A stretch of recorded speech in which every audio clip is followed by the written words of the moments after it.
sequía, cuando llegue el tiempo en el que los enemigos que están ahora calladitos y en paz y quietos les ataquen y comiencen a complicarles la vida, la existencia, cuando comiencen las cosas a ponerse difíciles en la vida, el Señor les dice con mucho tiempo de antelación lo que tienen que hacer para salir de ese callejón sin salida. Y esa respuesta de Dios, esa solución de parte de Dios, se encuentra, ya digo, en 2 de Crónicas, capítulo 7, verso 14, un versículo muy conocido, probablemente muchos de ustedes lo conozcan de memoria, y que dice así: si se humillare mi pueblo, sobre el cual es invocado mi nombre, y oraren y buscaren mi rostro, y se convirtieren de sus malos caminos, entonces yo oiré desde los cielos y perdonaré sus pecados y sanaré su tierra. 4 pasos fundamentales para obtener nuevamente la bendición y el respaldo del Señor. Esos 4 pasos los podemos resumir en 4 palabras o en 4 frases. La primera es humillarse ante la presencia del Dios Santo. La segunda es orar a Dios. La tercera es buscar su rostro o su presencia, que es lo mismo. Y finalmente convertirse de los malos caminos. Se supone que cuando una persona, una familia, un país está pasando un momento difícil, lo mejor que puede hacer es humillarse, darle un palo al ego, dejar a un lado el orgullo, la arrogancia, la soberbia, la superficialidad, humillarse delante del Señor con sinceridad. Pero lamentablemente no siempre es así. Yo he conocido personas que están ya en una fase terminal y hemos ido a orar por ellos, hemos ido a visitarles y al pedirles que si quieren orar, nos han dicho no quiere entregarle su corazón al Señor, no quiere pedirle perdón por sus pecados sabiendo que le quedan probablemente minutos de vida, no. Y nos hemos encontrado con casos así, de personas que incluso en el peor momento de su vida, y me recuerdo al ladrón no arrepentido en la cruz, ¿verdad? Uno de los malhechores que estaban al lado del Señor, dice la Biblia que mientras el otro le dijo al Señor, acuérdate de mí cuando vengas en tu reino, el otro más bien se burlaba y le injuriaba y se metía con el Señor. Así hay mucha gente hoy en día que ni siquiera en el peor momento de su vida, en la crisis más profunda de su matrimonio, de su economía, incluso estando enfermos con un diagnóstico de muerte, ni siquiera así se humillan. Sin embargo, la palabra del Señor nos enseña, por ejemplo, hay un salmo precioso que es el Salmo 118, les aconsejo su lectura, donde el salmista dice: desde la angustia invoqué al Eterno y el Eterno me respondió, porque mejor es confiar en Dios que confiar en los hombres o en los príncipes. Y ese es el centro de la Biblia. Si partiéramos la Biblia en 2 partes, el centro de la Biblia es ese versículo que dice: mejor es confiar en Dios que confiar en el hombre o en los príncipes. Ahora bien, cuando nos humillamos delante de Dios, es porque reconocemos que lo que nos está pasando no es culpa de Dios. Cuando nos humillamos delante de Dios es porque estamos reconociendo su justa justicia, su soberanía, su autoridad divina. Algo he tenido que hacer mal, algo estamos haciendo mal para que el país vaya de mal en peor, para que mi vida no sea una vida próspera, una vida bendecida, una vida respaldada por el favor de Dios. Entonces reconozco que tengo que hacer un cambio, tengo que cambiar de actitud y lo mejor que puedo hacer es humillarme ante la presencia del Señor. Siempre cuando nos humillamos delante del Señor, siempre lo que va a suceder a continuación siempre será positivo, siempre será un buen resultado a nuestro favor. Por el contrario, si nos negamos, que podemos hacerlo, a humillarnos delante de la presencia del Señor, las consecuencias pueden ser catastróficas. Y voy a ponerles 2 ejemplos de 2 personajes de la Biblia para que ustedes vean lo que puede ocurrir cuando una persona se niega a humillarse delante de la presencia del Señor. Por ejemplo, tenemos una porción en 2 de Crónicas, capítulo 36, versículo del 7 al 11. Vamos a leer esta porción tan interesante que nos dice lo siguiente. 2 de Crónicas, capítulo 36. Vamos a leer, si quieren, a partir del versículo 11. Y dice así: de 21 años era Sedequías cuando comenzó a reinar y reinó 11 años en Jerusalén. Hizo lo malo ante los ojos del Señor su Dios y no se humilló no se humilló delante del profeta Jeremías, que le hablaba de parte de Dios. Se rebeló a sí mismo contra Nabucodonosor, al cual había jurado por Dios y endurecido su cerviz, y obstinó su corazón para no volver al Señor, el Dios de Israel. Es un hombre que sabe lo que tiene que hacer. Él conoce la Escritura. Él no es un pagano. Él sabe lo que le había dicho el Señor tiempo atrás al rey Salomón en casos de crisis. Pero dice la Biblia que no se humilló.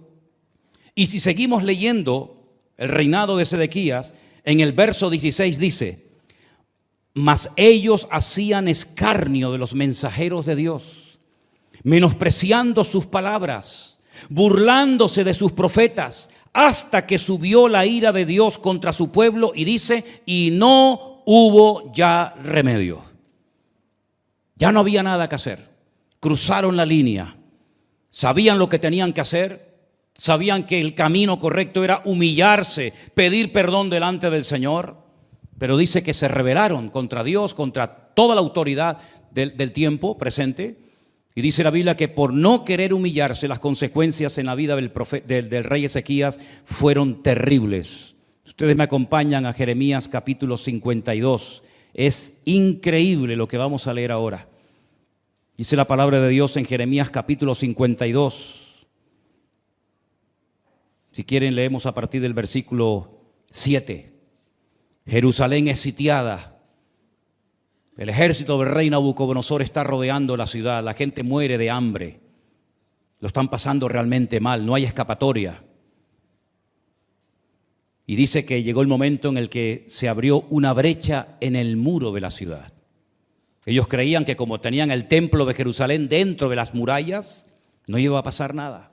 Aunque fueran idólatras, rebeldes, desobedientes, no pasa nada. Sin embargo, dice aquí que llegó el momento en el que fue abierta una brecha en el muro de la ciudad y todos los hombres de guerra huyeron. Y salieron de la ciudad de noche por el camino de la puerta entre los dos muros que había cerca del jardín del rey. Y se fueron por el camino del Arabá, eso es, al desierto. Estando aún los caldeos junto a la ciudad alrededor. Versículo 8.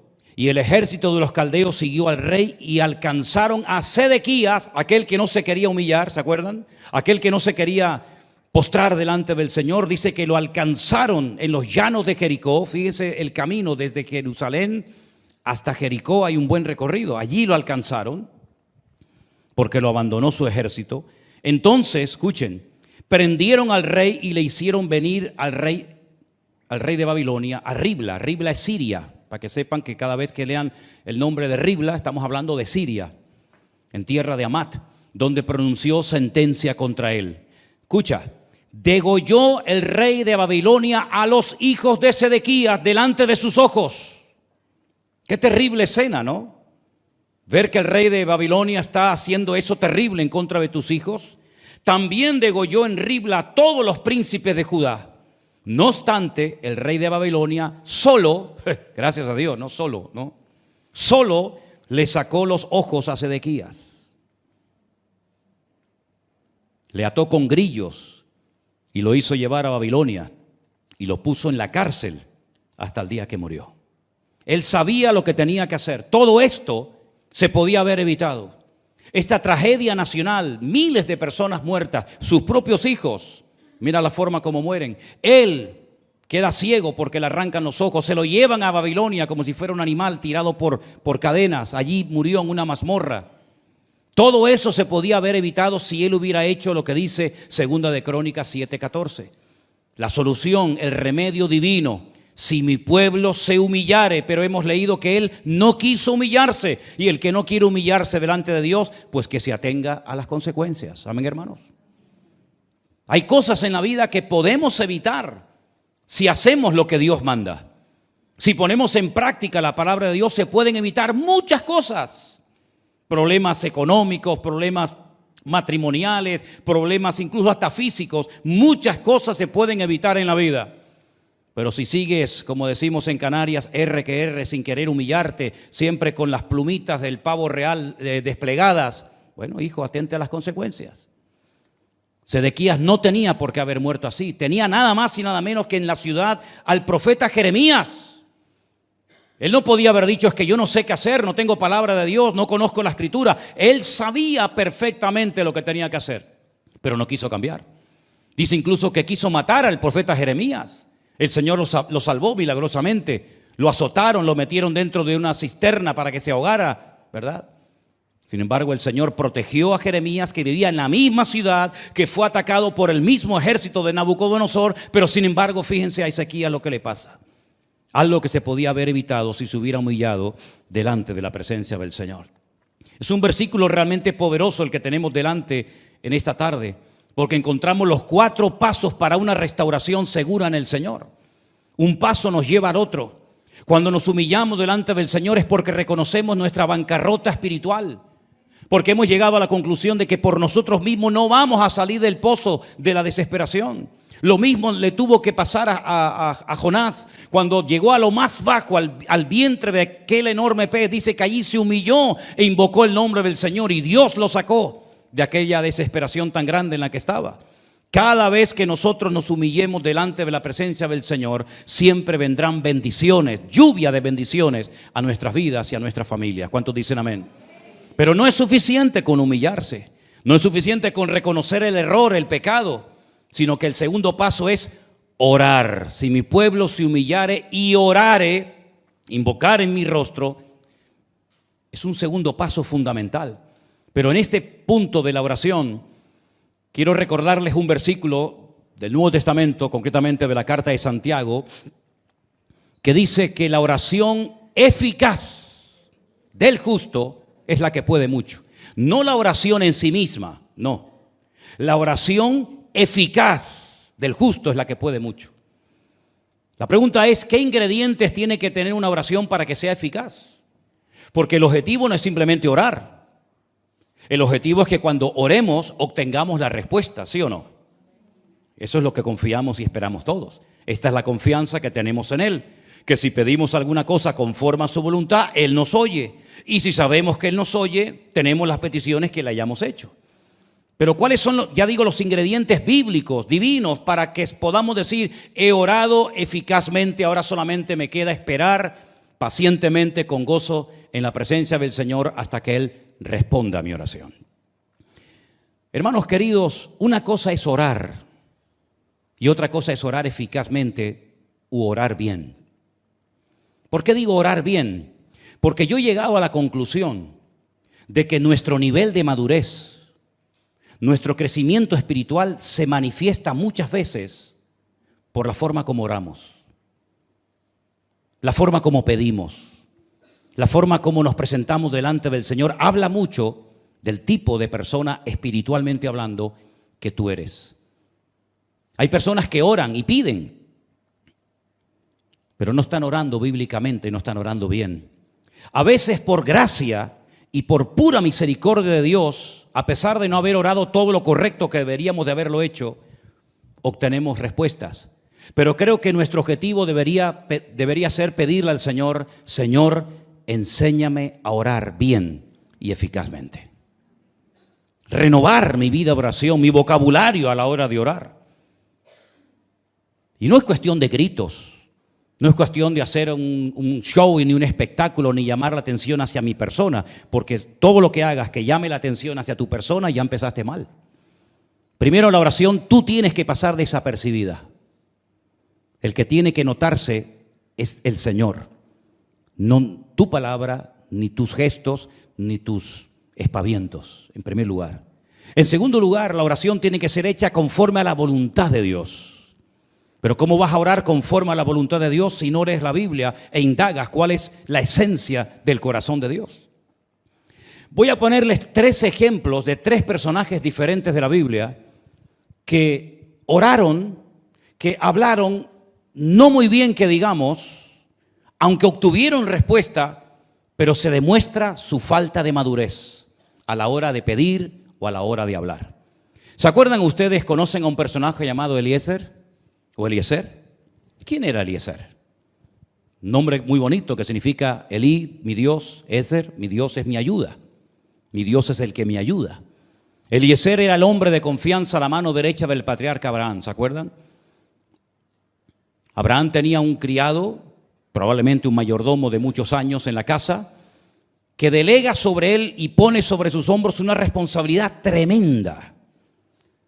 Espero que cuando llegue un momento en el que tengas que responder y tengas que actuar en base a la responsabilidad que se te ha delegado, lo hagas bien y dejes en alto el honor de Dios. Porque Abraham se quedó en casa, Isaac se quedó en casa, y al que mandó a lejanas tierras fue a su criado, a su mayordomo llamado Eliezer. Él tuvo que viajar durante días, semanas, tal vez probablemente, y no exagero, meses, hasta llegar a un lugar donde Abraham le había dicho que nunca llevara a su hijo, que él tenía que ir a buscar una ayuda idónea, una esposa para su hijo Isaac. Isaac estaba roto, porque Isaac se despidió de su madre el día que su padre lo lleva al monte Moriah a Jerusalén para ser sacrificado sobre un altar, ¿se acuerdan? Él se despide, le da el último beso, le da el último abrazo a su madre Sara. Sara sabe perfectamente lo que Abraham se trae entre manos. Sara no era tonta, Sara sabía perfectamente que un sacrificio lleva fuego, leña, cuchillo y víctima.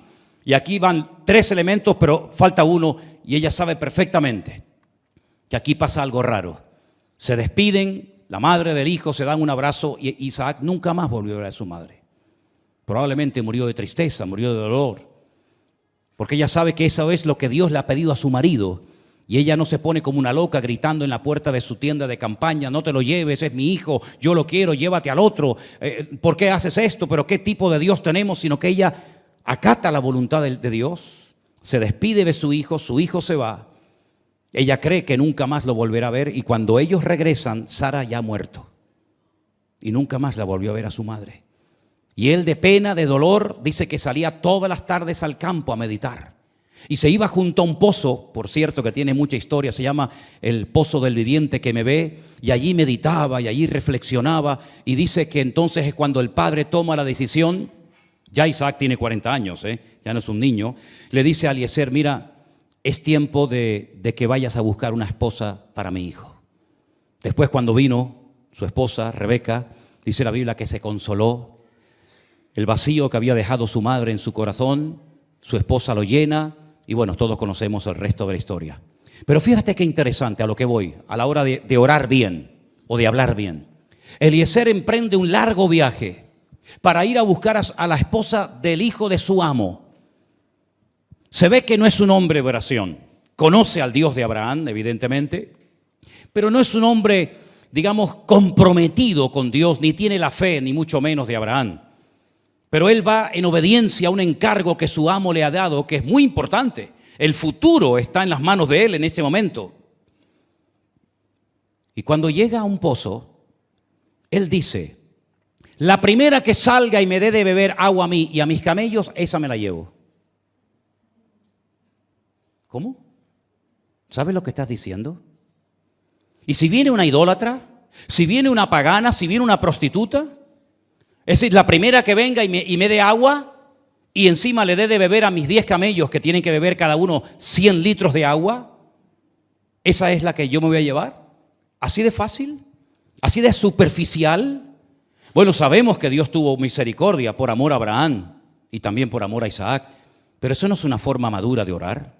Esa no es una forma correcta de orar, de pedir a Dios. Generalmente la gente inmadura, la gente poco conocedora de la Escritura, están siempre poniendo pruebas. Y le dicen a Dios: confírmame hoy por la palabra que esto, o confírmame hoy con este predicador. Así son la gente inmadura. Las personas que no saben moverse en el reino. Las personas que siempre buscan o confirmación, o que alguien le ponga la mano encima y le ore, o le profetice, o le diga esto o aquello, ¿verdad? Y aquí está Eliezer, ahora solo, no está Abraham, no está Isaac. Él está solo, entre comillas, ante el peligro. Y a él no se le ocurre otra cosa que sí: la primera que me dé agua, esa me la llevo. ¿Será una mujer espiritual? ¿Estará casada? ¿Será viuda? ¿Será soltera? ¿O será como aquella que tuvo 5 maridos y el que ahora tiene no es el tuyo, que también fue a sacar agua a un pozo? Fíjate cómo se la jugó este hombre, orando y pidiendo algo que uno dice, pero qué poca profundidad, qué poca espiritualidad hay en todo esto. Bueno, por la gracia y la misericordia de Dios le salió bien el experimento, pero te la jugaste, amigo. Te la jugaste. ¿Te imaginas que hubiera llegado otro tipo de mujer y esa es la que te vas a llevar? Y esa es la que va a ser una de las matriarcas más importantes en la historia del pueblo de Israel. ¿Sabe lo que hay detrás de esta elección? El otro personaje que me llama mucho la atención, tampoco podíamos esperar mucho más de él, es una persona que no fue nunca nada espiritual. Aparentemente tenía pinceladas de ser un hombre espiritual. De vez en cuando parece que cambiaba, que se arrepentía, pero en el fondo de su corazón la realidad, la cruda realidad, nos guste o no, es que él nunca fue un hombre espiritual. Se encontró con un puesto, se encontró con un cargo que yo lo comparo a una camiseta que le quedó muy grande, se la encasquetaron encima y con el paso del tiempo el juguete se terminó rompiendo. Y estoy hablando nada más y nada menos que del rey Saúl. Un rey que está muerto de miedo en su tienda de campaña porque hace 40 días que hay un enorme, un gigante, un paladín filisteo que está amedrentando y asustando al ejército de Israel. Él no se atreve a ir, ningún soldado se atreve a ir, y entonces no se le ocurre otra cosa que decir: al hombre que vaya y mate a Goliat le doy mi hija, nunca más pagará impuestos y lo haré parte de mi familia. Otra oración, otra petición totalmente alocada, sin ninguna profundidad, sin ninguna espiritualidad. ¿Cómo que al primero que venga y mate a Goliat? Es decir, el que me resuelva el problema, me da igual si es pagano, si es adorador de Milcón, de Moloc o de Quemos, me da igual, yo le voy a hacer el yerno del rey. Pero ¿cómo estás negociando con tu hija? ¿Cómo estás ofreciendo tu hija a alguien que no sabes quién es? Puede ser un idólatra que venga. Puede ser que venga un pagano, puede ser que venga incluso hasta un filisteo traidor que quiera matar a Goliat para ser familia del rey. También, entre comillas, le salió bien la jugada por la gracia y por la misericordia de Dios, porque por allí apareció un jovencito. ¿Quién era? Que era David.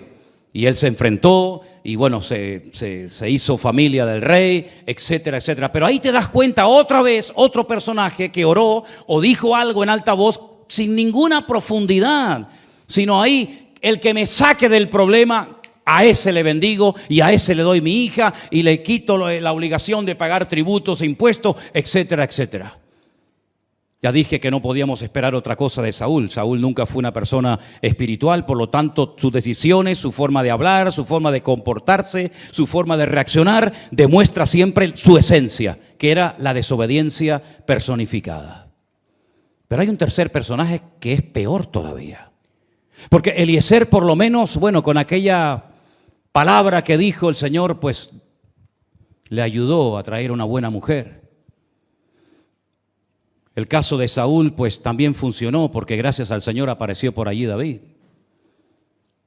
Pero ahora a este no se le ocurre otra cosa en un momento de euforia, en un momento de emocionalismo, que se da mucho en un tipo de creyentes hoy en día, y es que cuando están contentos, cuando están eufóricos, el Señor le ha tocado por la palabra, una canción, un culto, lo que sea, hacen todo tipo de promesas, hacen todo tipo digamos, de propuestas al Señor, pero luego después algunos ni las cumplen, se olvidan, y en algunos casos mejor que hubieran cerrado la boca.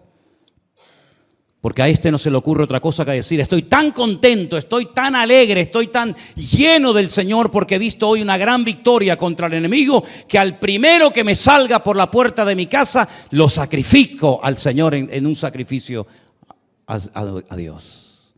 Y estoy hablando de un juez de Israel que no sabemos, todavía los teólogos no se ponen de acuerdo si fue realmente un sacrificio o no fue un sacrificio. Yo no voy a entrar en esos detalles, pero la primera persona que salió por la puerta de su casa fue su esposo, fue su hija. ¿Qué les parece? Otra locura más. Mira, hay creyentes, escucha, a ver si puedo explicar esto y nadie se me ofende.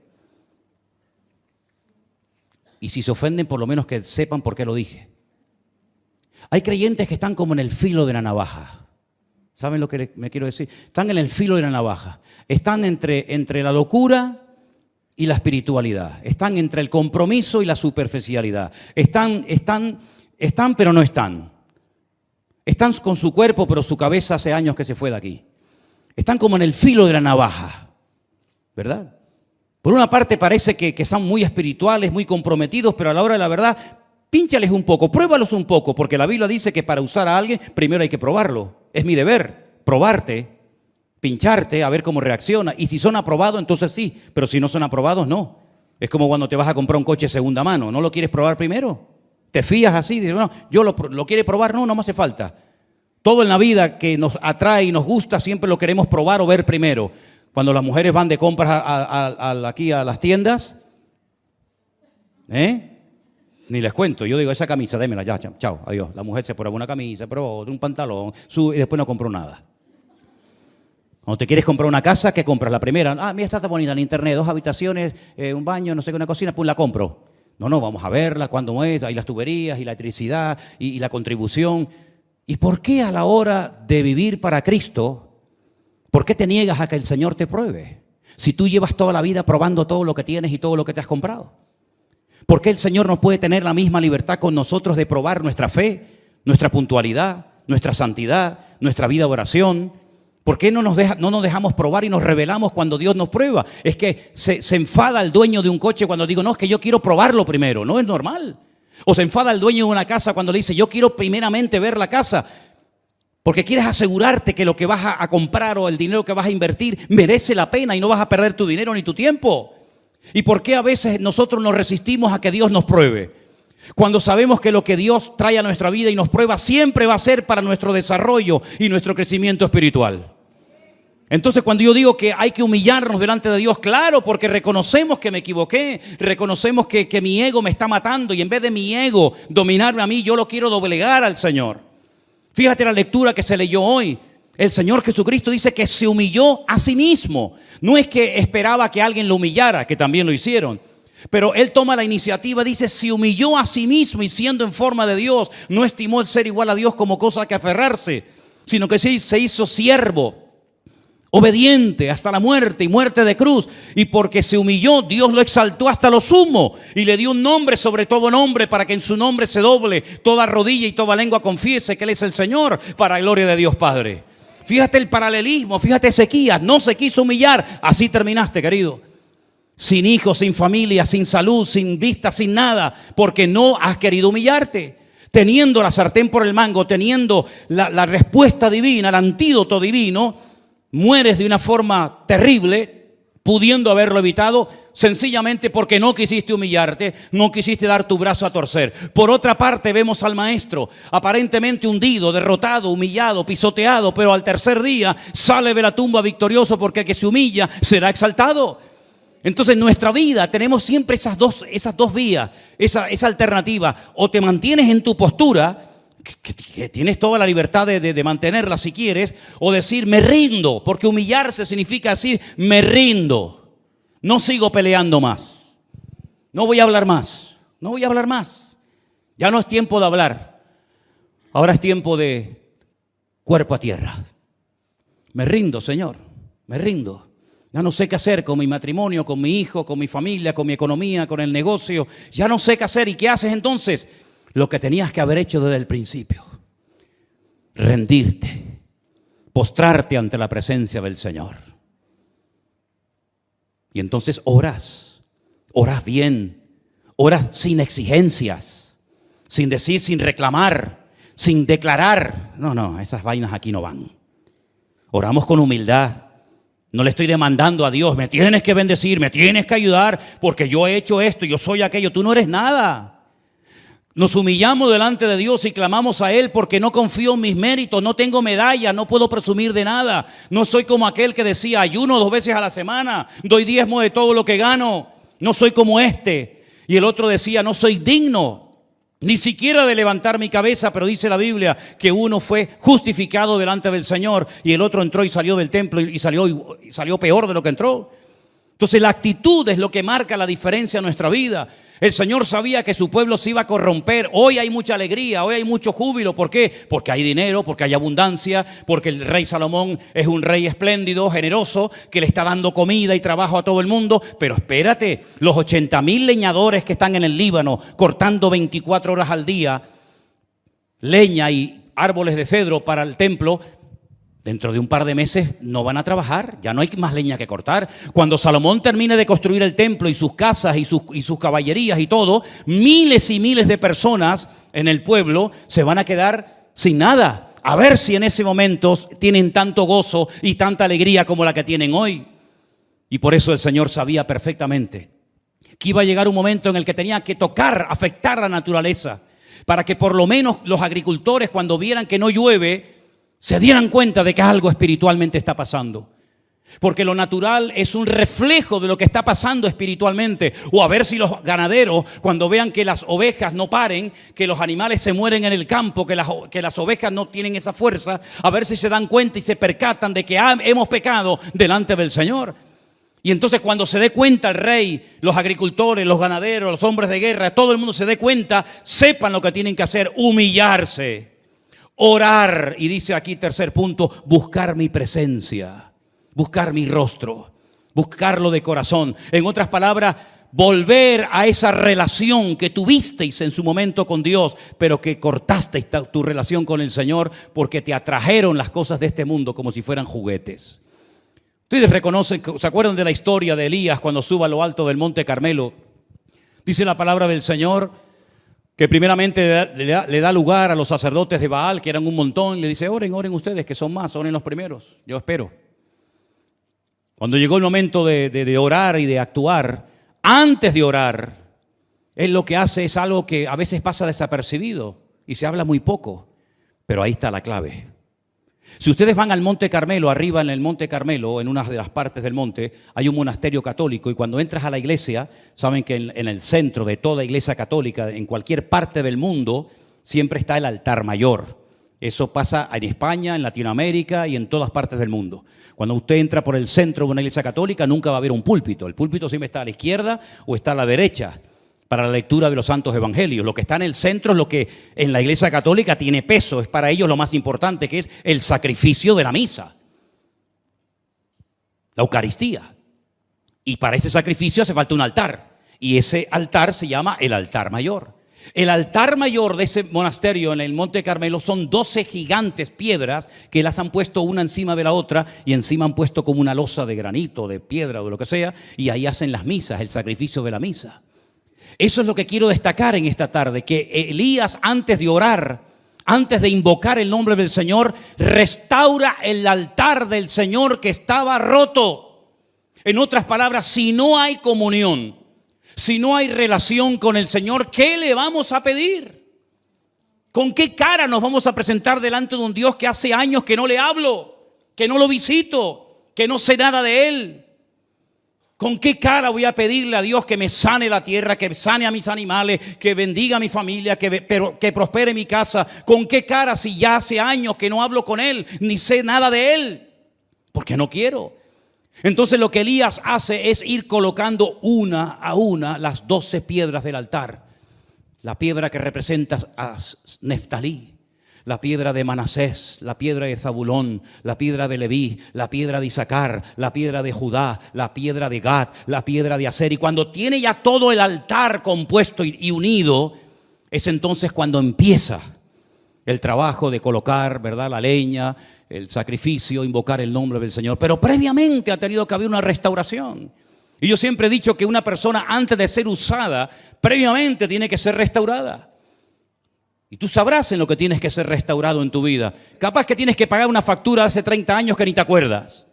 O capaz que tienes que llamar a una persona que ofendiste o que rompiste la relación con él o con ella por una tontería. ¿Cuántas familias se han separado por herencias? Qué peligrosas son las herencias, ¿eh? Yo no las quiero, ¿eh? Yo no quiero herencias de nadie.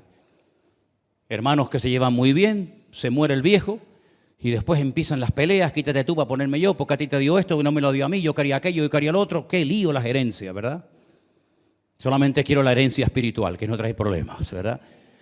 Pero saben, mis queridos hermanos, aquí lo que está diciendo el Señor es que cuando ustedes se humillen, cuando ustedes busquen mi rostro, lo que tienen que hacer antes de que yo comience a sanar la tierra, antes de que yo comience otra vez a mandar la lluvia temprana y tardía, antes de que comience todo a cambiar en lo natural, primeramente ustedes tienen que recuperar su relación con el Señor. Es más, en uno de los mensajes que encontramos en el libro de los Hechos, si no recuerdo mal, dado por Pedro, él dijo que antes de que venga el Señor entraremos en un tiempo de restauración de todas las cosas. En otras palabras, Dios tiene que restaurar muchas cosas en su pueblo. Tiene que restaurar su comunión, tiene que restaurar la sana doctrina. Hay congregaciones que ya no se predica la Biblia, se predica no sé de qué. En otras palabras, Él quiere restaurar tu comunión y tu relación diaria con el Señor. Que usted no dependa de la oración de un pastor. Que usted no dependa de la imposición de manos de un apóstol y de un profeta. Que usted dependa única y exclusivamente del Señor. Me llamen o no me llamen, me visiten o no me visiten, me da igual. Yo sé que todos los días mi Señor ora por mí. Yo sé que todos los días el Señor estará conmigo hasta el fin del mundo. Y no es que seamos egoístas, no es que seamos soberbios, que yo no necesito de nadie, sino que mi relación con el Señor, hermano, no depende de una iglesia, de un culto, de un pastor. ¿Por qué? Porque yo sé doblar mi rodilla y esperar en la presencia de mi Señor. Y mi Dios que me ve en secreto, no te preocupes que me va a recompensar en público. De hecho, toda recompensa pública es la evidencia de que hay una comunión en privado con el Señor. No invertamos el orden. Finalmente, una vez que hemos orado, una vez que nos hemos doblado delante del Señor, una vez que nos hemos rendido y postrado delante de su presencia, entonces dice, y se conviertan de sus malos caminos. En otras palabras, tiene que haber un cambio. Lo que no puede ser es que ahora, como estás con la soga hasta el cuello, amigo, ahora sí, ¿no? Claro. ¿Y si tuvieras el agua por la rodilla? Pero ya has llegado a un punto en el que ya no das más. Bueno, pues ahora lo que tienes que hacer es sentarte y decirle al Señor, ¿dónde comenzó mi deterioro espiritual? ¿Dónde perdí a mi hijo? ¿En qué parte del camino lo perdí? ¿En qué parte mi matrimonio comenzó a hacer aguas y yo no me di ni cuenta? ¿En qué parte perdí la gloria y la presencia de Dios en mi vida y no me percaté de ello? Porque la palabra de Dios dice que Sansón, por coquetear y flirtear con el pecado, dice que un día la presencia, el Espíritu de Dios se fue de él y no lo sabía. Y pensaba que podía seguir jugando y vacilando, ¿verdad? Y no pasa nada, total, mañana me levanto, soy el hombre más fuerte y más ungido del país. Y dice que la presencia del Señor se fue de su vida y no se había dado cuenta, que eso es lo peor. Es como el que le huele la boca, ¿no? El último que se da cuenta es al que le huele. Todos se dan cuenta, menos al que le huele. Bueno, un ejemplo tonto, perdón. Ahora todo el mundo masticando chicle. A Saúl le pasó lo mismo.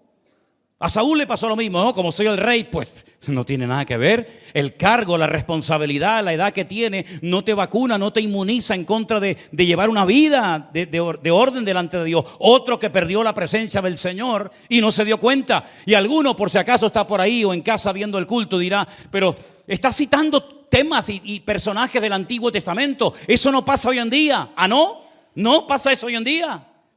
Si alguno se ha descarriado de entre vosotros, hermanos, sepa que el que haga volver al pecador del error de su camino salvará de muerte un alma y cubrirá multitud de pecados. ¿Qué te parece? ¿Y la iglesia de la Odisea? ¿Te gusta ese ejemplo? La iglesia, no hablo de una keilá, pero de una sinagoga, hablo de una iglesia cristiana, de una comunidad cristiana. He aquí estoy a la puerta, llamo, si alguno oye mi voz y abre la puerta, entraré a él, cenaré con él y él conmigo. ¿A quién le cantaba esa gente? ¿A quién le estaban rendiendo culto los hermanos de la iglesia de la Odisea? No, es que nos hemos enriquecido, no tenemos necesidad de nada. Y el Señor la confronta y le dice, no saben nada, pobres, ciegos, desnudos, desventurados. En otras palabras, también otra iglesia entera había perdido la gloria, la presencia del Señor de la iglesia y no se habían percatado, no se habían dado cuenta. Y a la iglesia de Sardis, tienes nombre de que vives, pero estás muerto. En otras palabras, cuidado, porque a veces miramos los errores o los pecados de otro como para justificar los nuestros propios, y es un gravísimo error. Aquí lo que tenemos que hacer todos es lo que dice el texto: humillarnos, orar delante de Dios, buscar su rostro y convertirnos de nuestros malos caminos. ¿Cuántos dicen amén? Para el mundo, humillarse es señal de debilidad. De hecho, a veces he escuchado a alguna gente que dice: yo no me voy a dejar humillar por nadie. Yo tengo mi orgullo. Y yo digo para mí, así te va. A mí no me humilla nadie. Porque yo ya me morí hace 40 años.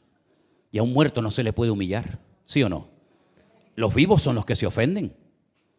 Los vivos son los que reaccionan. Los muertos no reaccionan. Están muertos, no sienten. No pueden reaccionar, no pueden pensar, no pueden defenderse. ¿Y no dice la Biblia que la vida cristiana tenemos que morir para vivir? Cuando nos bautizamos, ¿qué estuvimos haciendo? ¿Nos fuimos a dar un baño porque hacía mucho calor? ¿O quisimos sepultar debajo del agua nuestra antigua vida para resucitar a una vida nueva? O ese texto que dice Pablo, donde dice, ya no vivo yo, mas vive Cristo en mí, lo que ahora vivo, lo vivo en la fe del Hijo de Dios, ¿verdad?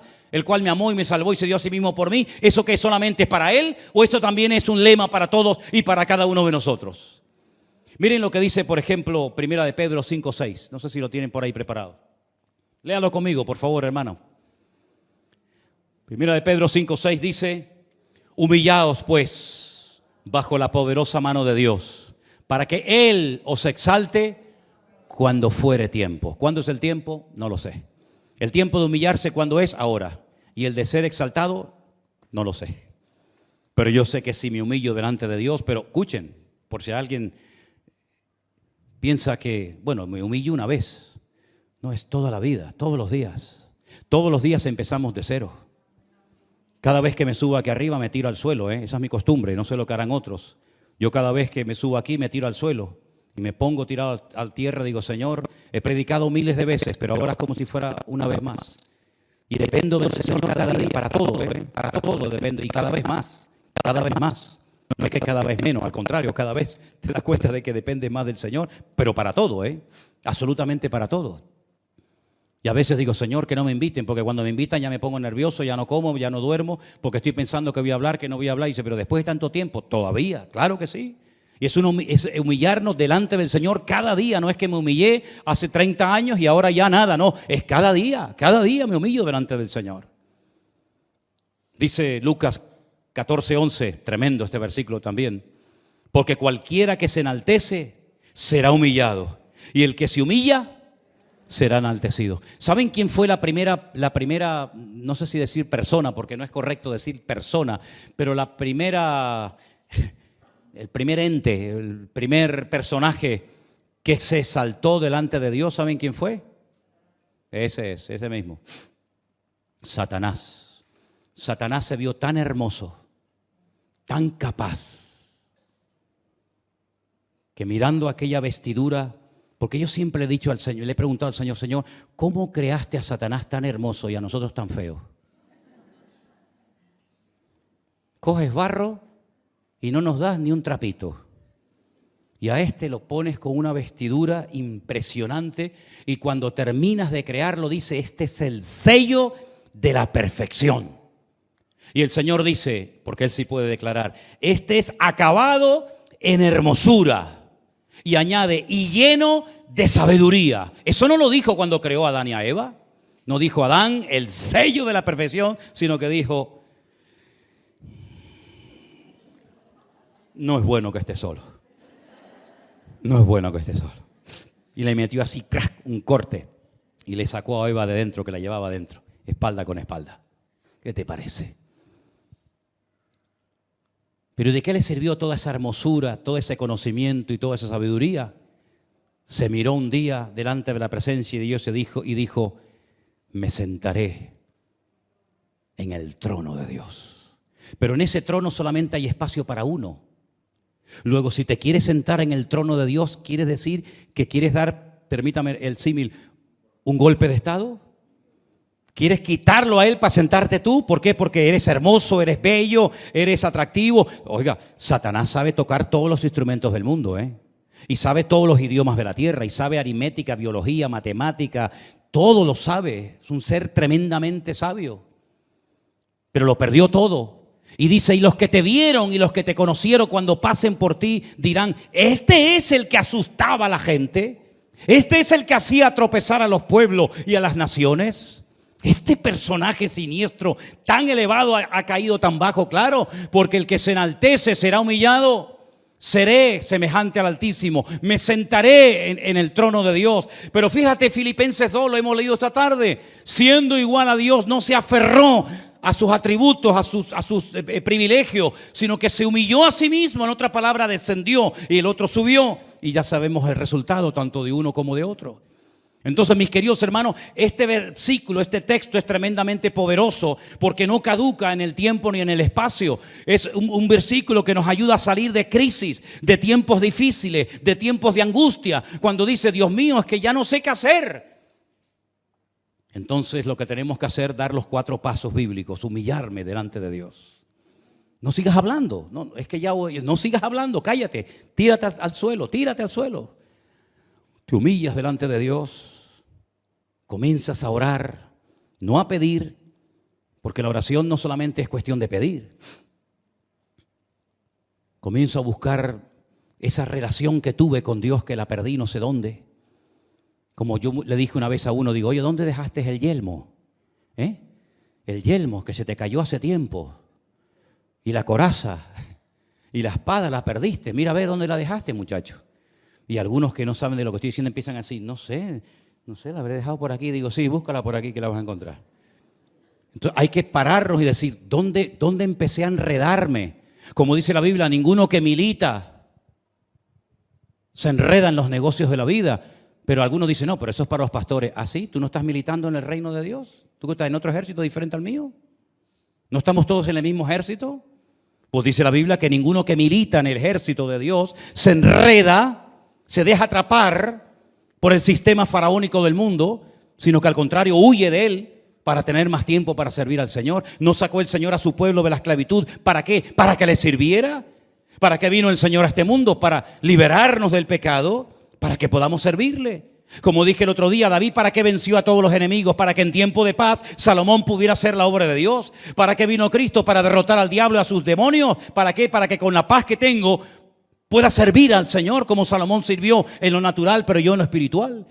Así que mis queridos hermanos, si estás pasando o vas a pasar en el futuro un tiempo difícil, un tiempo de angustia, ya sabes lo que tienes que hacer. Paso 1, humillarme. Paso 2, orar. Paso 3, buscar el rostro de Dios o reiniciar mi comunión con Él. Y número 4, convertirme, cambiar. Lo dije el otro día, el jueves, si no recuerdo mal. ¿Por qué David no entraba en calor? Porque le tapaban y le ponían una manta y lo van a matar. Le van a poner tanto peso encima que van a matar al viejo. Al final alguien dijo, mira, sí, esto no va bien. David no entra en calor. Vamos a buscar, ya saben, ¿no? Aquella joven virgen que lo arrope, que esté con él. Necesita calor humano, no calor de mantas, de cosas. Necesita calor humano. Este hombre está falto, carente de amor fraternal, de calor humano. Y mira cómo se solucionó el problema. Si sigues haciendo la misma cosa y no sale bien, pues tienes que pararte y decir, Señor, no tendré yo que convertirme. Y convertirme no es que soy un pecador, no, convertirme es querer cambiar. Quiero aprender a hacer las cosas bien. El problema es que a veces algunos llegan a un punto en la vida que ya no quieren aprender. Ya tienen esa actitud de decir, bueno, yo ya tengo una edad, yo he estado en un montón de iglesias, yo ya me he leído la Biblia 30 veces. ¿Qué voy a aprender yo ahora? Pues sabes, es mejor empezar de cero que no acabar la carrera.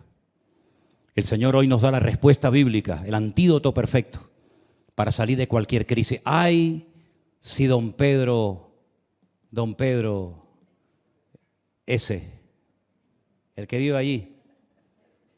Pedro, humíllate delante de Dios, busca el rostro de Dios y España levantará cabeza. Señor Maduro, yo sé que este mensaje lo va a ver. Señor Maduro, déjese de rollos. La Navidad no es el 1 de octubre, caballero. Usted lo que tiene que hacer es lo que dice la palabra de Dios, humillarse delante de Dios, pedirle perdón a los venezolanos por el destrozo que está haciendo en su tierra, que se la entregaron hermosa y la va a entregar hecha a pedazos.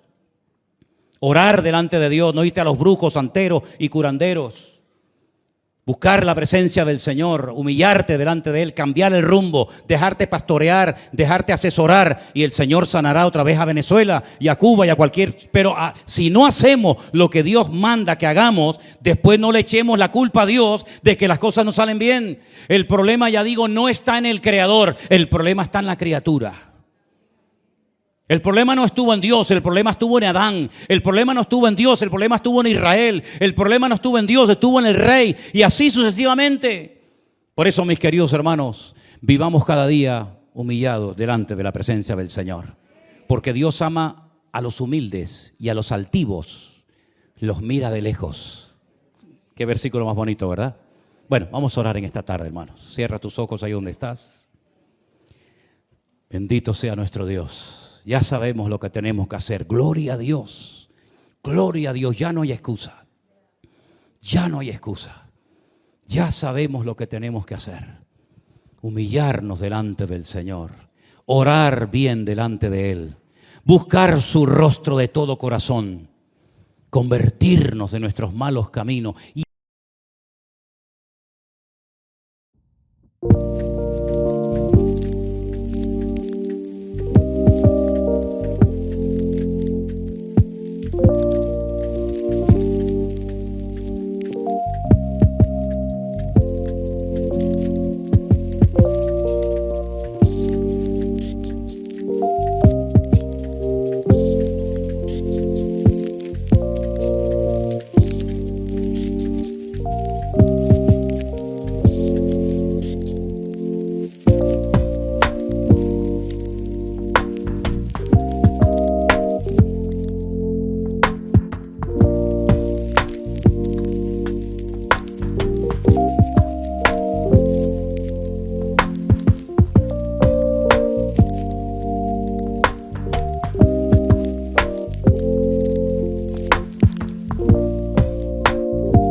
Y se planifica el mes.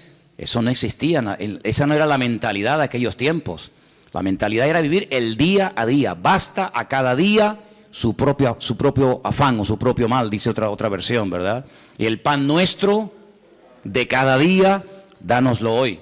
La famosa parábola de los labradores, cuando van a trabajar a la viña, ¿qué se les pagó? El día de trabajo. Entonces, cuando la gente terminaba el día y decía, hoy he comido, hoy he usado ropa y hoy voy a dormir bajo techo, gloria a Dios. Mañana, como se decía, Dios dirá. Mañana Dios dirá. Pero ¿quién vive hoy en día al día? Nadie. La gente enseguida planifica y la gente hace planes y bueno, el verano que viene me voy a ir de vacaciones a tal sitio o dentro de 3 meses y por eso están las agendas y por eso hay tantas historias. Pero en la Biblia no era así. En la Biblia era vivir el día a día, desde que salía el sol hasta que se ocultaba el sol y ya está. Y hay un pasaje en el Antiguo Testamento, en el libro de Éxodo, capítulo 16, que voy a leer unos versículos para que vean qué interesante esta historia. Y dice, viendo los hijos de Israel, se preguntaron unos a otros, ¿y esto qué es? Ustedes saben la palabra maná, ¿no?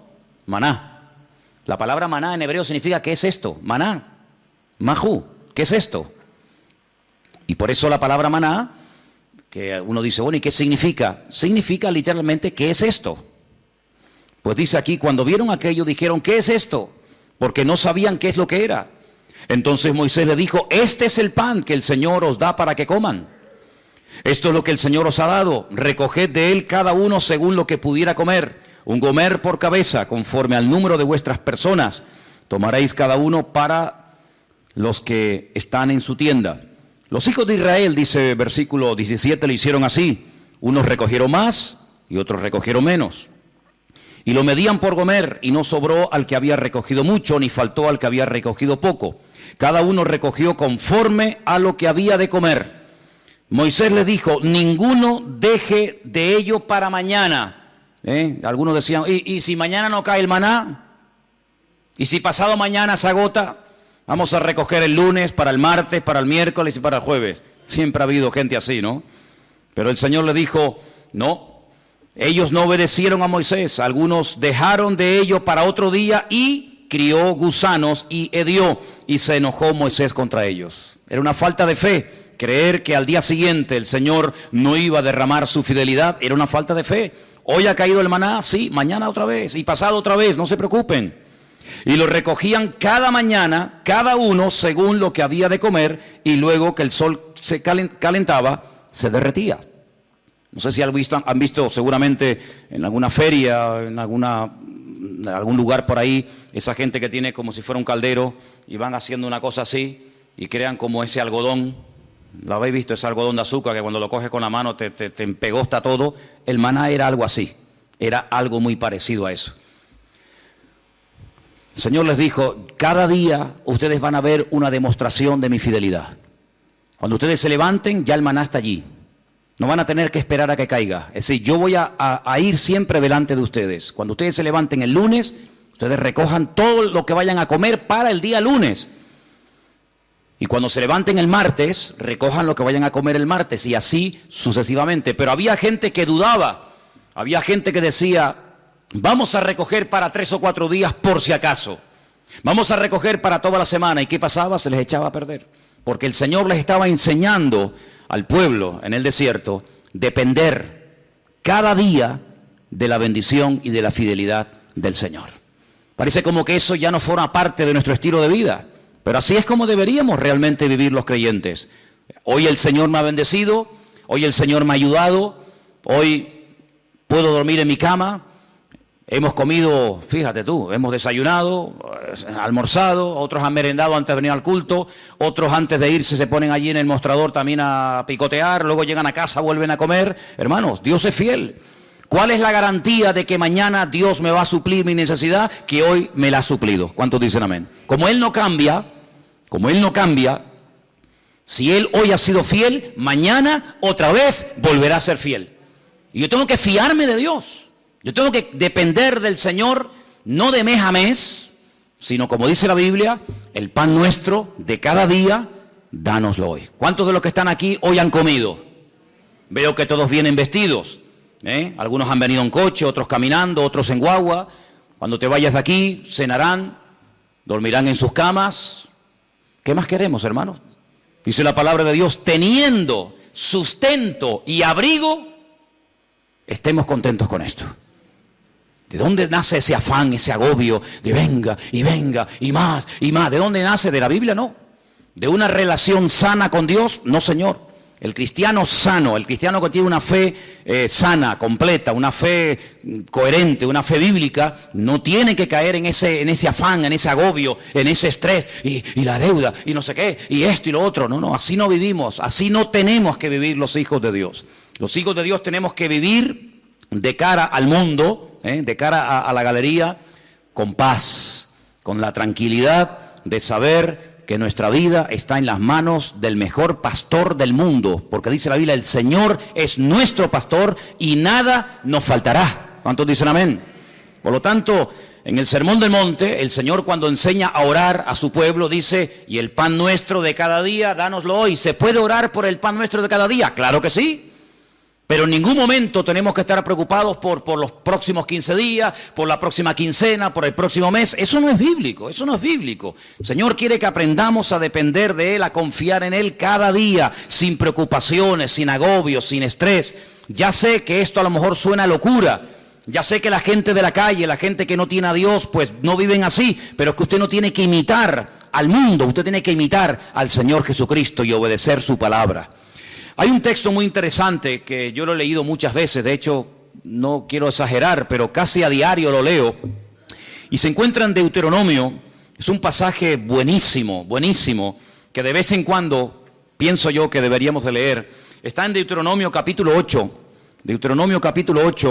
del versículo 11 en adelante.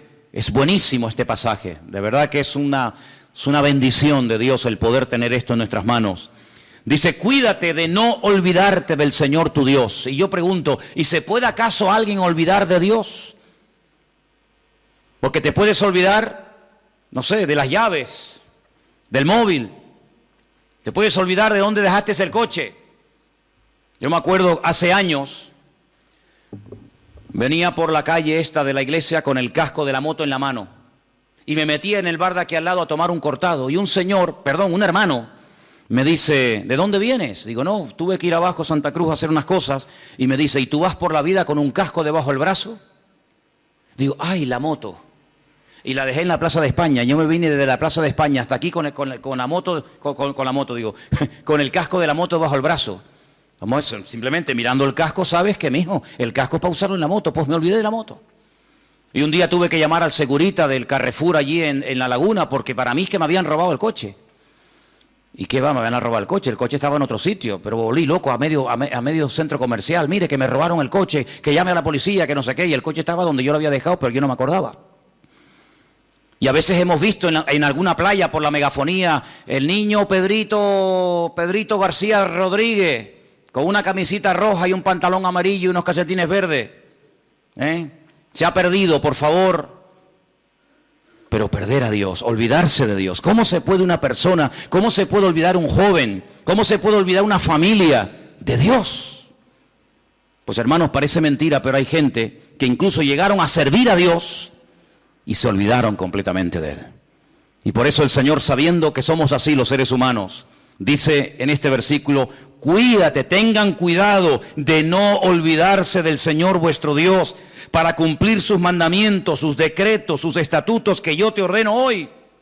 Versículo 12: no suceda que comas y te sacies y edifiques buenas casas en las que habites, y tus vacas y tus ovejas se aumenten, y la plata y el oro se te multipliquen, y todo lo que tuvieres se aumente, y se enorgullezca tu corazón, y te olvides del Señor tu Dios, que te sacó de la tierra de Egipto, de la casa de servidumbre, que te hizo caminar por un desierto grande y espantoso, lleno de serpientes ardientes y de escorpiones y de sed, donde no había agua, y Él te sacó agua de la roca del pedernal, que te sustentó con maná en el desierto, comida que tus padres no habían conocido, afligiéndote y probándote para a la postre hacerte bien.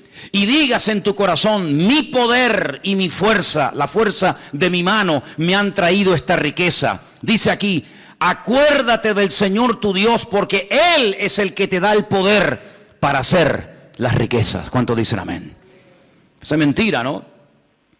Gente que ha prosperado, gente que le ha ido bien en la vida, que en fin, que han aumentado sus negocios, su patrimonio, etcétera, y se les suba a la cabeza el éxito y diga: no, es que yo tengo todo esto por mi fuerza, por mi sabiduría, por mi poder. Usted dice: no, a mí eso no me puede pasar. No lo digas, porque como lo diga, a veces al final te va a terminar pasando. El hombre es así, hermanos. El hombre, mientras depende del Señor, se mantiene humilde, se mantiene sometido al Señor, pero como parece que a veces la riqueza o la abundancia se le vuelve en su contra, pueden incluso llegar a olvidarse del Señor, del Creador. Dice: el que te sacó de Egipto, el que cuando eras un esclavo y nadie daba un duro por ti, yo te compré y te saqué de la tierra de esclavitud y te conduje por el desierto y te di agua y te di maná y te di todo lo que necesitaba. Y ahora que llegas a la tierra prometida, te olvidas de mí, porque crees que ha sido tu sabiduría, tu fuerza, tu experiencia en la vida la que te ha llevado de la nada a la cumbre, y te equivocas. Ten mucho cuidado y guarda tu corazón, dice la Biblia, porque soy yo el que te da la sabiduría, soy yo el que te da el poder para hacer las riquezas. Y cuando el Señor le da a uno sabiduría para hacer negocios, y cuando el Señor le da sabiduría para hacer algo, aunque te salga bien el negocio, lo que has comprado, lo que has hecho, no te olvides siempre de darle la gloria y la honra al Señor. ¿Cuántos dicen amén? Así que tengamos cuidado, ¿verdad? Porque son más los que se han perdido, los que se han enfriado y se han apartado de los caminos del Señor en la abundancia que en la escasez. Parece mentira, pero así ha ocurrido muchísimas veces, ¿no? Así que estamos viendo a la luz de la palabra de Dios cómo hay que depender cada día de Él. Ahora, vivimos en un mundo, como dije la semana pasada, rodeado de mentiras y de mentirosos. Esa es la cruda realidad. Vivimos en un mundo en donde los principios y los valores están al revés.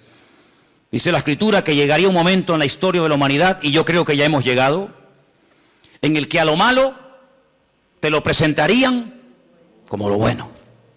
Y lo que es bueno y decente de toda la vida, te lo presentarían como algo malo. Y uno dice: pero ¿cómo puede ser eso? ¿Cómo puede ser que la decencia, la fidelidad, el ser honesto, el vivir la verdad, el ser sincero esté mal visto y parece que le vaya mejor al ladrón, al sinvergüenza, al que roba, al que miente, al que engaña? ¿Cómo puede ser eso? ¿Cómo puede ser que personas por no pagar a lo mejor una pequeña cantidad le embarguen lo que tienen, y personas que han robado millones se estén pegando la gran vida y salgan en televisión y viajen por aquí y compren por allá? ¿Cómo puede ser eso? Bueno, son los últimos tiempos. Tiempos en los que a lo dulce lo presentarían como salado y a lo salado como dulce, dice la Biblia. Ahora, hay dos versículos que aparentemente son contradictorios, y curiosamente, tanto uno como otro los escribió la misma persona. Por ejemplo, hay un versículo que todo cristiano, yo creo, no, da igual a la iglesia que asista o a la denominación a la que pertenezca, yo creo que hay un versículo que todos los cristianos se lo saben de memoria. Y si no, vamos a comprobarlo. Juan 3:16. ¿Qué dice? Díganlo, díganlo, díganlo fuerte. Uy, no. A ver si me vais a dejar en... Que esto lo están viendo miles de personas ahora mismo en el mundo entero, ¿eh?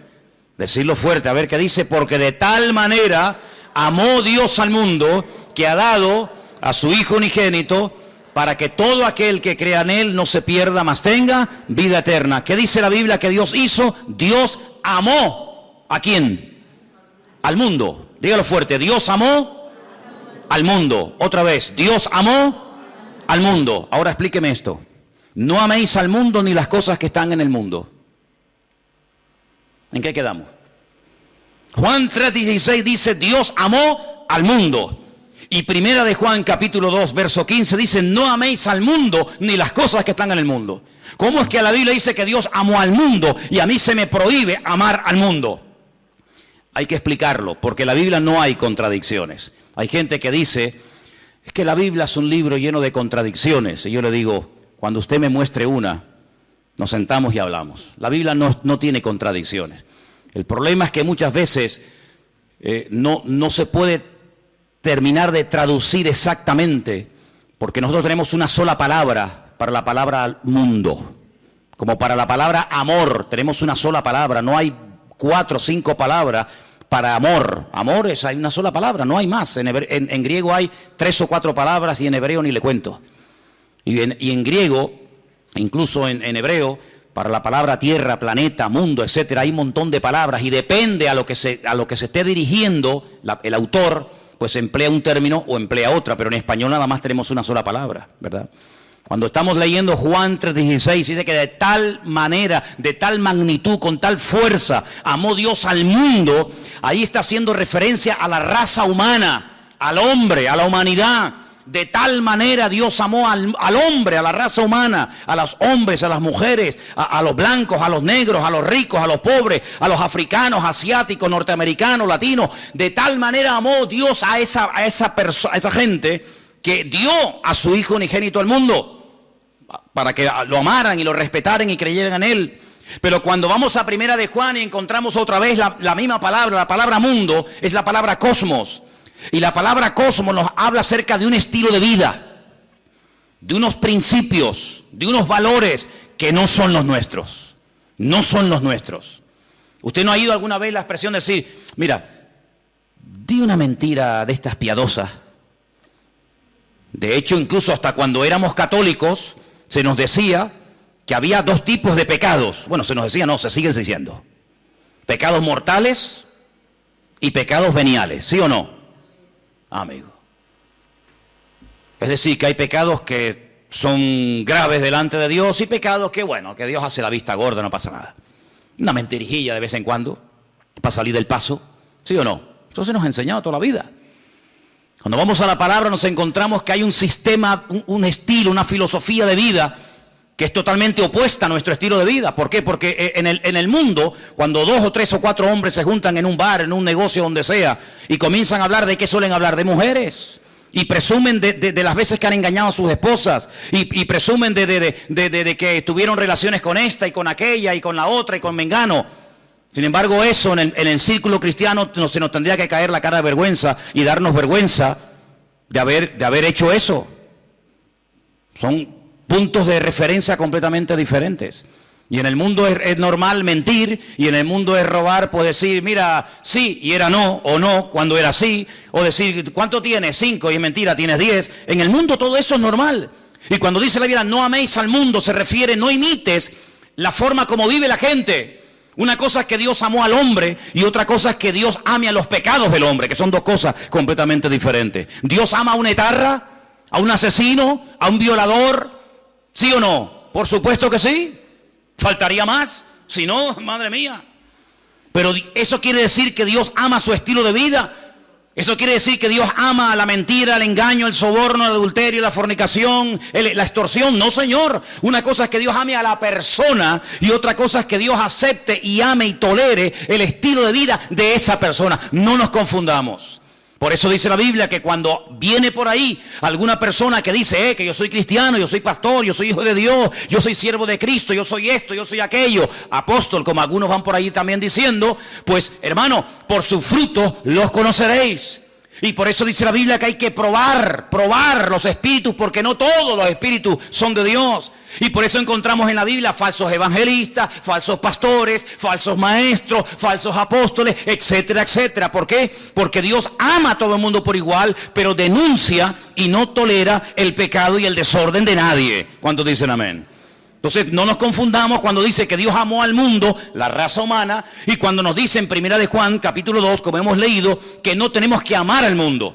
Porque dicho sea de paso, el texto sigue diciendo, si alguno ama al mundo, es decir, el estilo de vida del mundo, la filosofía del mundo, los principios del mundo, el amor del Padre no está en él.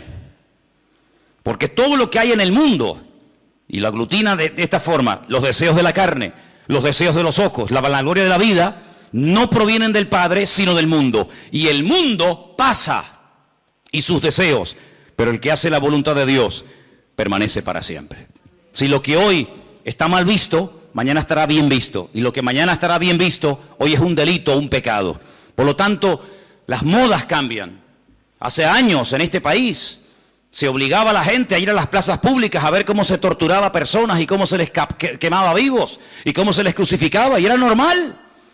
Y si retrocedemos en el tiempo, la gente pagaba dinero para ir a los coliseos, a los circos romanos, para ver cómo los animales devoraban a mujeres o a niños, mientras ardían como antorchas humanas, y era normal, era totalmente normal. Sin embargo, nos hemos dado cuenta de que cosas que antes eran normales o delitos, hoy en día, pues, han cambiado.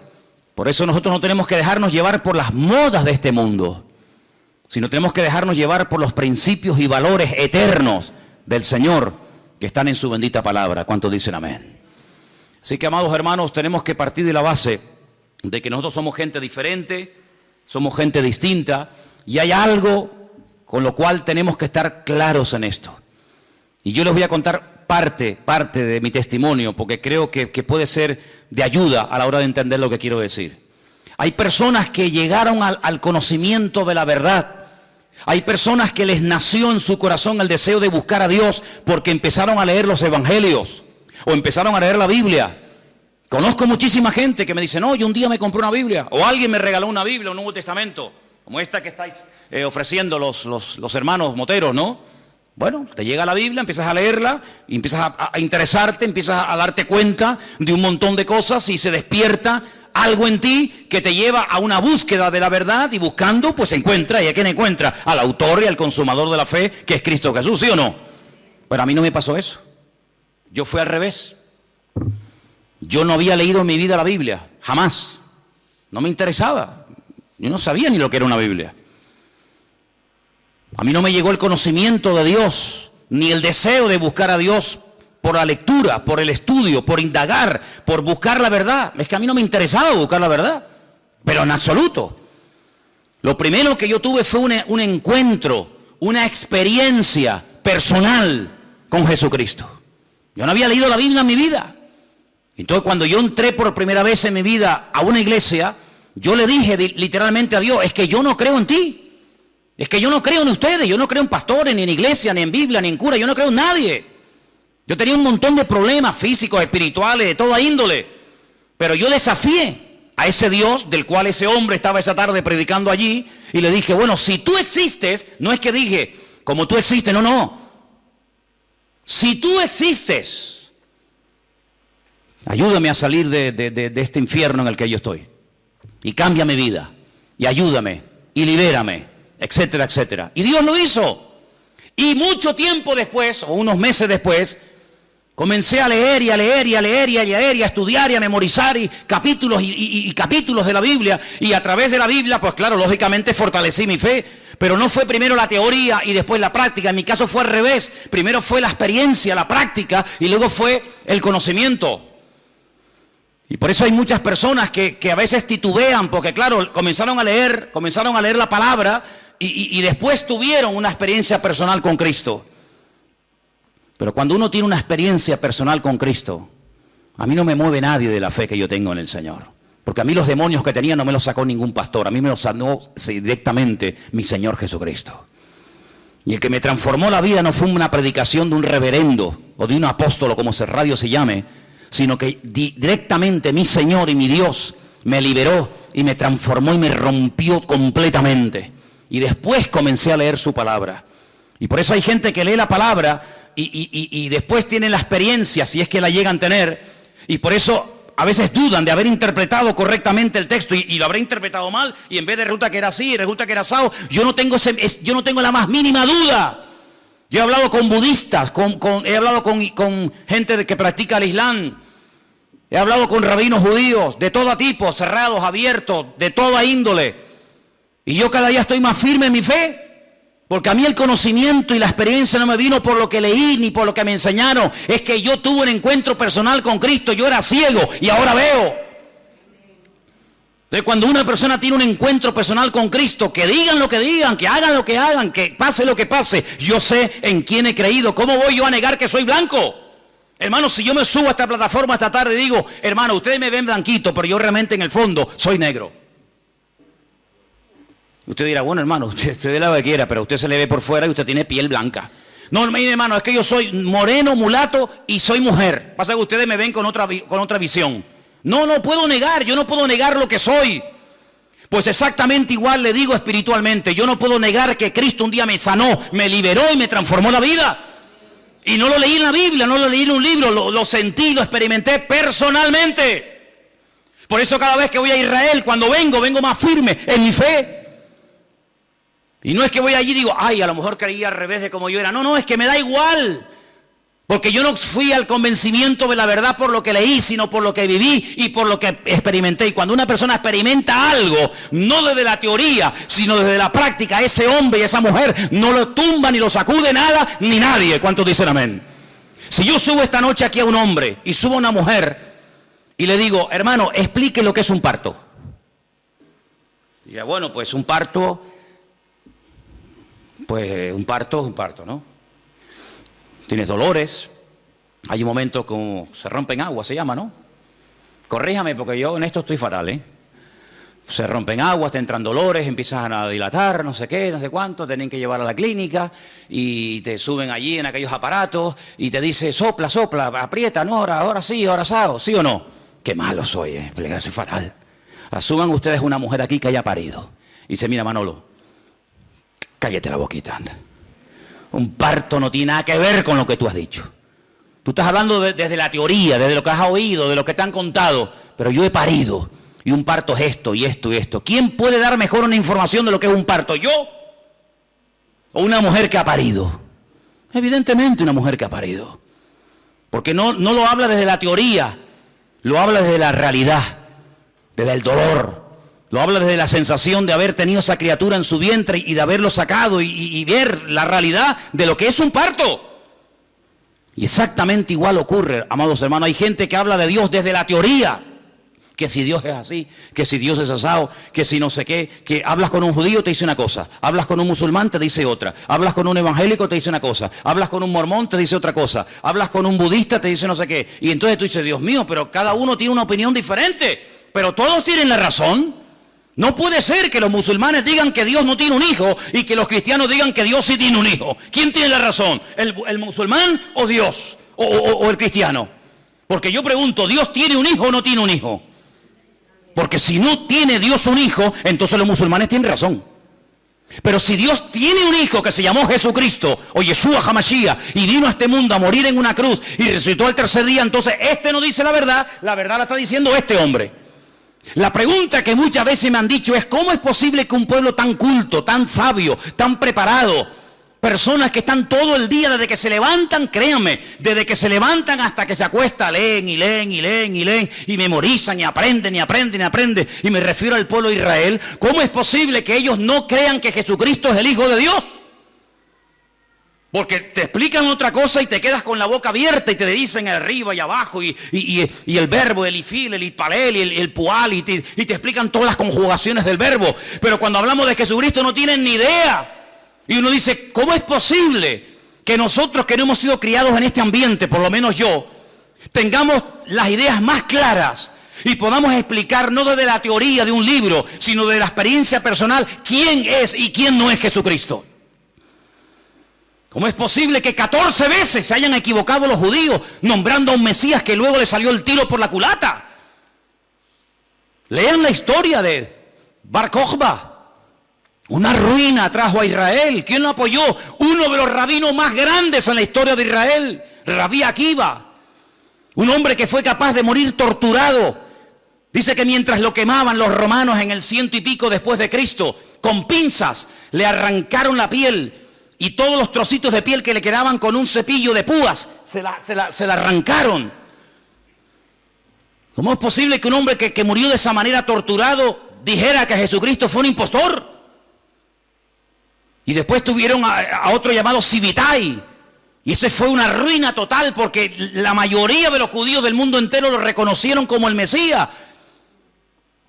Y al final, cuando lo apresaron los turcos, cuando lo prendieron los musulmanes, le dijeron: o claudicas de esto o te matamos. Y se convirtió al Islam. Y todavía ni se han recuperado. ¿Y cómo es posible que hace unos años, en todas las calles de Israel, en los taxis, en las guaguas, en los colegios, en la radio, en la televisión, por todas partes había pancartas: que viene el Mesías, que viene el Mesías, que viene el Mesías, el viejito Lubavitch, un viejito así chiquitito, ese es el Mesías? Y resulta que se murió, y todo el mundo dice: uy, ¿ahora? Y ahora eso que le estaban esperando y lo habían proclamado como el Mesías, dice: no se preocupen, de un momento a otro resucita y viene y está entre nosotros otra vez. Y yo digo: Dios mío, ¿cómo es posible que esa gente tan culta y repito, tan sabia y que profundiza tanto la Escritura se hayan equivocado tantas veces? No una, ni dos, ni tres, ni cuatro, muchas veces, proclamando a falsos Mesías. Bueno, es que eso está escrito. Eso no es producto de la casualidad. Es que eso ya lo profetizó el Señor en el libro de Isaías capítulo 29. Y quiero leértelo para que veas, es algo impresionante. Que lo que les ha ocurrido estaba escrito, estaba profetizado y no nos tiene que sorprender.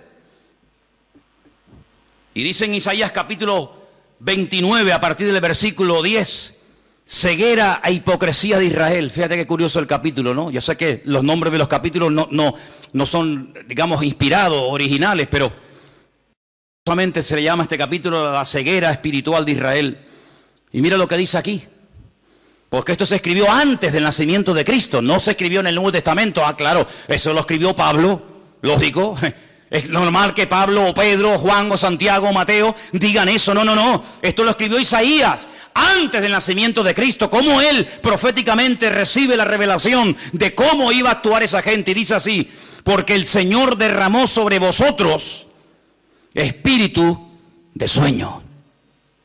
Esto es un judío hablándole al pueblo de Israel. Dios derramó sobre vosotros espíritu de sueño y cerró los ojos de vuestros profetas y puso velo sobre las cabezas de vuestros videntes.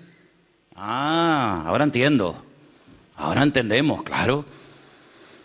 Y os será toda visión como palabras de libro sellado. Por eso leen y leen y leen y leen y memorizan y aprenden y no entienden. El cual si dijere al que sabe leer y le dijeren: lee ahora esto, él dirá: no puedo, porque está sellado. Y si se le diera el libro al que no sabe leer, le dicen: lee ahora esto, y él dice: es que no sé leer.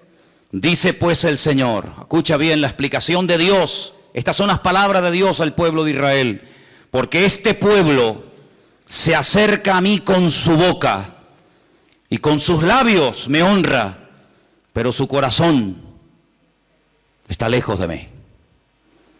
Y su temor de mí no es que un mandamiento de hombres, como dice otra versión más cercana al original, un mandamiento enseñado y aprendido de memoria, que les ha sido enseñado. Por tanto, he aquí que nuevamente excitaré yo la admiración de este pueblo con un prodigio grande y espantoso, porque perecerá la sabiduría de sus sabios y se desvanecerá la inteligencia de sus entendidos.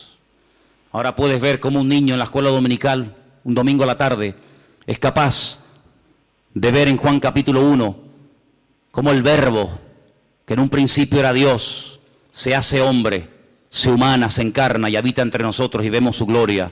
Y no tiene ningún problema en aceptar eso. Y después te encuentras a un hombre que lleva 70, 80 años de su vida leyendo 16 horas por día la Biblia, de por la mañana hasta por la noche, y es incapaz de ver a Cristo en las Escrituras. ¿Por qué? Porque el profeta Isaías dijo: en los últimos tiempos derramaré un espíritu de ceguera en vuestros videntes, en vuestros profetas, en vuestros sabios, de tal manera que van a leer y dice como que no lo puedo leer porque no lo entiendo. Es como si estuviera sellado. Increíble, increíble. Ya sabemos que en los últimos tiempos el Señor tratará de una forma especial, pero lo importante es que todos y cada uno de nosotros valoremos el hecho de haber podido entender el Evangelio, porque haber entendido el mensaje, el propósito por el cual Cristo vino a este mundo nos ha cambiado la vida, ¿sí o no? Cuando una persona encuentra la verdad, yo no tengo que buscar nada más, créame, yo no tengo una insatisfacción diciendo: oye, estaré en la verdad, me habré equivocado, me habrá engañado esta gente. Y a veces resulta que yo he creído en esta iglesia evangélica y ahora resulta que estoy en la mentira, me he metido en una secta, me están comiendo el coco. A veces resulta que en vez de este camino era el otro. Ay, madre mía. Es que yo sé en quién he creído. Yo no me convertí a la iglesia evangélica. Yo no soy representante de la iglesia evangélica. Yo soy embajador de Cristo y Cristo fue el que cambió mi vida. Y me reúno aquí porque con ustedes me siento a gusto y porque creo que todos tenemos una experiencia en común. Pero si así no fuera, probablemente buscaría otro lugar donde poder congregarme, pero no porque me haya convertido a una iglesia llamada iglesia evangélica. Yo no me he convertido a nadie, ni he cambiado de religión. Yo he pasado de muerte a vida, porque Cristo ha perdonado todos mis pecados y de ahí no me muevo ni a palos. ¿Cuántos dicen amén? Y por eso tenemos que tener bien claro, ahora que se nos está yendo el año, ahora que estamos llegando a la recta final, ¿estás hoy más firme en tu fe que el 1 de enero? ¿Estás hoy más firme, más bien anclado en las cosas del Señor que hace 4 o 5 meses atrás? Espero que sí. ¿Cuántos dicen amén? Quiero leerles un versículo en esta tarde.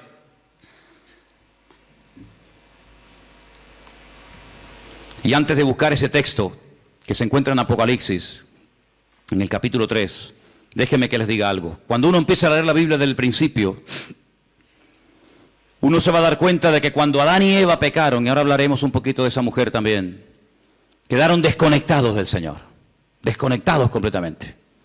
Todo cambió, todo. Aquel hombre y aquella mujer eran perfectos, y usted y yo no somos perfectos, sabíamos eso, ¿no? Si te crees perfecto, díselo a tu mujer a ver qué te dice y ya verás cómo te recuerda que no lo eres. Así de claro. Qué maravilla el ojo humano, ¿eh? Qué maravilla poder ver en colores. Porque nosotros vemos en colores, ¿sí o no? ¿Usted ve en colores?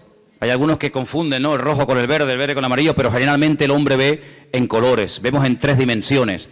Podemos ver de cerca, de lejos, enfoca de una forma maravillosa. Pero usted sabe que de todo lo que hay aquí que se podría llegar a ver, solamente vemos el 1%. Nuestro ojo solamente percibe el 1% de todo lo que podríamos llegar a ver. Adán veía al 100% sin ningún problema. Veía a los ángeles. Veía el mundo espiritual y natural de una perfección tremenda. ¿Qué le parece? El cerebro del ser humano dice que está dividido en 2 y que solamente funciona una parte. Yo a veces hasta lo dudo que funcione esa parte. Y Dios pone un miembro en nuestro cuerpo para que funcione la mitad. No tiene sentido. El cerebro de Adán funcionaba a la perfección y veía la esencia de las cosas con una claridad nítida, sin problema, ¿verdad? Y sabemos que el hombre está por debajo de todos sus niveles. Seguramente Adán era capaz de meterse debajo de un río y estar 3 horas metido debajo del agua. Y veía perfectamente, porque era un ser perfecto, completo, no le faltaba nada. Probablemente, sabe Dios, hasta con el pensamiento podría trasladarse de un lugar a otro y volar. Yo qué sé lo que aquel hombre podía haber llegado a hacer. Sin embargo, el pecado lo deterioró todo. El pecado lo reventó todo. No somos ni la sombra de lo que un día el Señor creó. El mundo era perfecto, el mundo que tenemos no es perfecto. Vayan a Madrid ahora, van a ver esa capa, esa nube negra encima, ¿verdad? El otro día las imágenes de Pekín, los pobres chinos con máscara, allí ahogándose, asfixiándose. Este mundo no tiene nada que ver con el mundo perfecto y maravilloso que el Señor creó. Pero a pesar de la rebelión y del pecado del hombre, Dios proveyó un sistema, y eran los sacrificios. ¿Y qué hace Abel? Presenta un sacrificio, ¿para quién? Para él. Él tiene deseo de acercarse a Dios y presenta un sacrificio para él, pero no lo podía hacer para otra persona. Pero cuando avanzamos en la historia, vemos que llegamos a Egipto y vemos que ya Dios dice, bueno, ahora no solamente el hombre puede acercarse a Dios a través de un sacrificio de animales, sino que ahora el papá el cabeza de la casa puede presentar un sacrificio para la familia. Y dice que sacrificaban un cordero para toda la familia. Así que de uno individual pasó a toda la familia. Y después resulta que cuando seguimos avanzando en la relación con el Señor, encontramos que una vez al año se mataba un cordero para toda la nación. Así que pasamos de uno, pasamos a la familia, y de la familia pasamos a la nación. Pero ¿de qué nación estamos hablando? De la nación de Israel. Y todas las demás no entran, están fuera del pacto, están fuera. Pero cuando vino el Señor Jesucristo, ¿por quién vino a morir? Por toda la raza humana. Y ahí entramos tú y yo, queridos hermanos, los que estaban, los que aún no habían nacido. Y por eso yo te pregunto en estos últimos días, en estas últimas semanas que nos quedan para concluir este año 2015, ¿tú has tenido ya tu encuentro, tu experiencia personal con Cristo? ¿O simplemente lo que estás es aprendiendo y creciendo en el conocimiento? Está bien todo eso, pero lo importante no solamente es saber muchas cosas, sino tener tu experiencia con el Señor. Porque si mañana nos quitan las Biblias, si mañana nos cierran los templos y ya no podemos depender de un culto, de una predicación o de un pastor, ¿qué va a pasar con nosotros? Nada. ¿Por qué? Porque estamos conectados a través de nuestra propia experiencia con la fuente de la vida, porque tenemos nuestra propia experiencia con Cristo. Y ya no dependemos de un pastor, de una iglesia, de un predicador, de la internet, sino dependemos directamente de nuestro Señor Jesucristo. ¿Tú tienes esa línea directa con Él? ¿Tú lo conoces como tu Señor y como tu Salvador? ¿O como el Dios que aquí se predica? Porque hay gente que dice, no, es que cuando hablan de nosotros, dicen, sí, porque ustedes creen en no sé qué y se quedan como al margen. No, yo no hablo de ustedes, yo hablo de si tú conoces al Dios vivo y verdadero. ¿O es que acaso el Dios del evangélico es diferente al Dios del católico? ¿No hay un solo Dios? Bueno, pues a ese único Dios del cual hablamos y predicamos, ¿lo conoces personalmente? ¿Tienes un encuentro con Él? ¿O para saber algo de Él tienes que buscar en Mateo?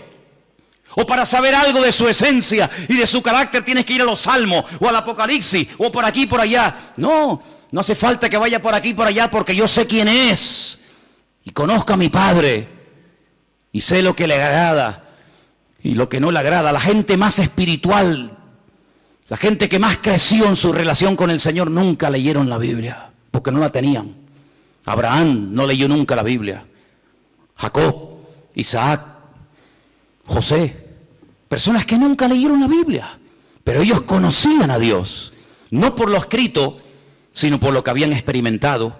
Y José era capaz de rechazar a la mujer de Potifar, diciendo, ¿cómo voy yo a pecar contra mi Dios? Pero hijo, ¿dónde está escrito que eso es pecado? Aquí en mi alma está escrito.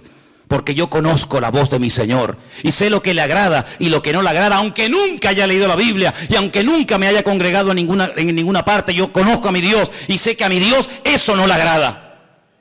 Y eso es a lo que tenemos que llegar, hermano, a tener un encuentro personal con Cristo. Y por eso hoy comí, hoy cené,